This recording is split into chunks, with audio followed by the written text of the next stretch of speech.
Bahkan menurut saya apapun alasannya, aparat keamanan di sana yaitu Satpol PP bersama polisi dan Koramil itu punya hak sepenuhnya untuk menurunkan mural itu.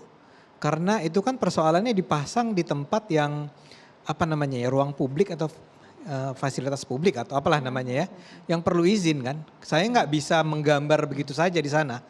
Jadi alasannya apakah itu mural, apakah itu gambar, bahkan gambar Pak Jokowi sedang berpidato misalnya dipasang di sana, kalau si Satpol PP bilang itu mengganggu Dan ya, tak ada izin. dan tidak ada izin, itu bisa diturunkan. Jadi tidak ada sama sekali isunya bukan apakah mural itu mirip dengan presiden atau tidak. Bahkan kalaupun mirip, persis mirip, dan itu isinya memuji-muji Pak Jokowi hebat dan seterusnya. Kalau itu dianggap sebagai sesuatu yang karena tidak ada izin dan mengganggu, boleh dong diturunin. Jadi bukan reaksi berlebihan? Menurut saya sih wajar lah ya. Jadi betul-betul kan ya itu interpretasi subjektif seorang. Ini kan ada yang nanya ya kenapa cuma mural itu yang diturunkan, yang disampingnya enggak. Ya kalau saya jadi seorang aparat keamanan saya akan bilang ya hak saya. Saya memutuskan yang ini tetap ada, yang ini saya hilangkan ya. Tapi kan dengan alasan-alasan yang kuat pasti. Alasan yang kuat paling gampang adalah tidak ada izin. Itu paling gampang, basic yang dari semua itu.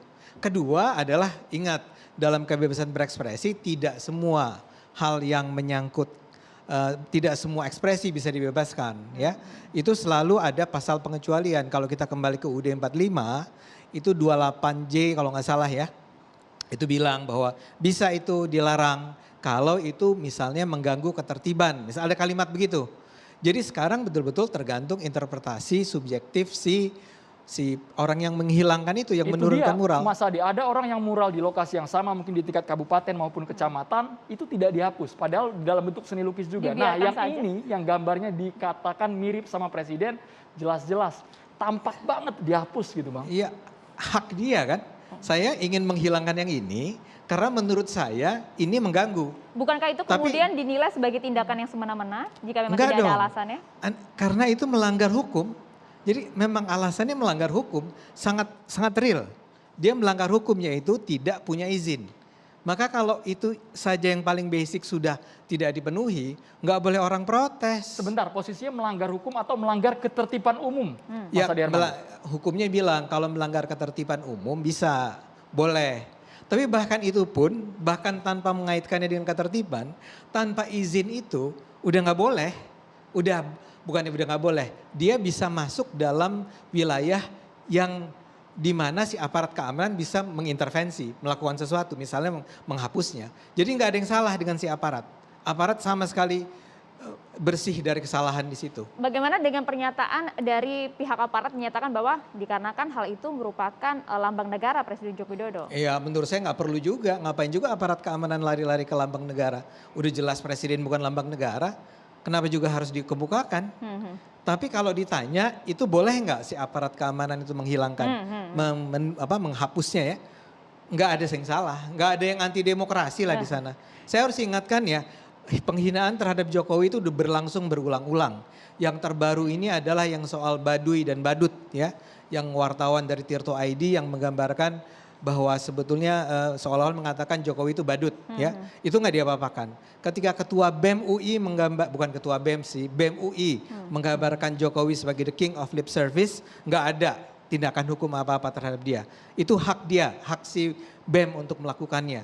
Jadi kita harus ingat ya bahwa sebetulnya penghinaan terhadap Jokowi itu sudah berulang kali dilakukan dan tidak ada intervensi hukum apapun. Tapi yang ini posisinya pelaku di Uber, pelaku diselidiki sampai merasa tertekan, Bang Adi Armando. Ya kalau saya nggak tahu itu dikejar atau apa, tapi kalau sampai, saya rasa kalau sampai ya bisa saja dengan alasan ya karena dia melanggar hukumnya yaitu menggambar di fasilitas yang bukan milik dia kan. Tapi saya penasaran juga menurut interpretasi subjektif dari seorang Ade Armando jika melihat mural tadi, mirip tidak sih? Ya mirip lah dan nggak penting, nggak apa-apa. Saya akan mirip, mengatakan, Bang Roy. Tadi kan dikatakan 60 sekian persen, ya 60 sekian persen. Cuman poin saya adalah hina aja nggak apa-apa. Presiden Jokowi itu udah biasa dihina kok, dibikin Pinocchio. Nanti ditangkap lagi Bang kalau hina aja Bang bahasanya Bang diksinya. Kasih tunjuk orang yang menghina presiden dan ditangkap di Indonesia ini. Baik, sebelum ke Mas Roy Suryo, kita ke Prof. Yusril Iza Mahendra, pakar hukum tata negara. Prof. Yusril. Selamat malam, Prof. Selamat malam, Assalamualaikum Prof. Yusril. Salam, apa kabar? Alhamdulillah sehat, Prof. Kita berkaca yang terbaru, Prof. Mural bertuliskan, ada gambar pula 404 not found yang diduga mirip gambar Presiden Joko Widodo. Anda melihatnya apakah tepat ketika dikaitkan dengan ini merupakan lambang negara, itu pernyataan dari Kasubag Humas Kepolisian setempat. Bagaimana Prof. Yusril memandangnya? Ya, kalau lambang negara semua sudah jelas ya. Kalau pasal 36A UUD 45 itu yang lambang negara itu Garuda Pancasila, yang ada perisai Bhinneka Tunggal Ika itu. Jadi presiden itu secara konstitusi ataupun secara hukum dia bukan lambang negara. Walaupun secara politis bisa orang memaknai seperti itu. Anda jadi presiden hati-hati jangan ngomong sembarangan dan Anda itu simbol negara. Tapi itu omongan secara politis dan sosiologis, tapi bukan omongan yang benar dilihat dari segi hukum dan konstitusi.